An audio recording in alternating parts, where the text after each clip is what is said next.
that there are people alive today whose grandparents were very wealthy, but they are poor. There are people alive today whose parents were very wealthy, but they are poor. So you find out that when you look all over Africa, when it comes to wealth, when it comes to organizations, hardly will you be able to see a family where wealth has transcended from one generation to the other, even to the third and the fourth generation. So you find out that a lot of wealthy people that exist today are more like the first generation of wealthy people within their family.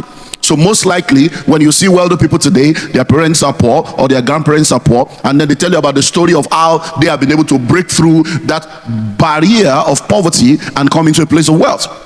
But when you also sit down with them, you find out that one of the major fear of a lot of people that are first generation wealthy people is the fear of, will this wealth that I have been able to create, will it live beyond me? So you see a lot of people thinking of how to ensure that their children and those that have come after them are better positioned and better equipped, so that the wealth that they are creating can transcend beyond them.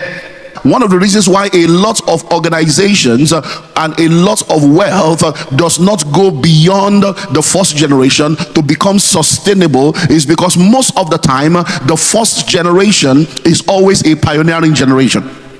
When people are pioneers, they have that drive and that passion to make sure that they push and push and push until they're able to come into a place that makes this easy for them. So the first generation is always a pioneering generation, but by the time the second generation comes, unfortunately, the second generation most of the time becomes a maintenance generation. So the second generation begins to focus on how they can maintain what the first generation has created and pioneered.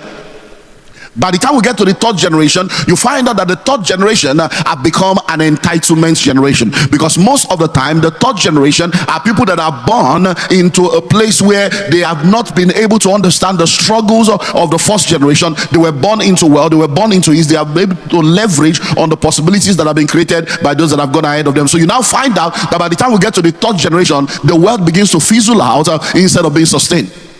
So in order for wealth to be sustained and in order for wealth to become transgenerational, every generation must be a generating generation.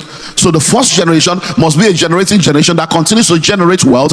The second generation must be a generating generation that continues to generate their own wealth while also maintaining the wealth of the first generation. So they use the wealth of the first generation as a leverage to speed up their own journey while generating their own wealth with the uniqueness of their environment and the uniqueness of their own generation. And the third generation should never be an entitlement generation.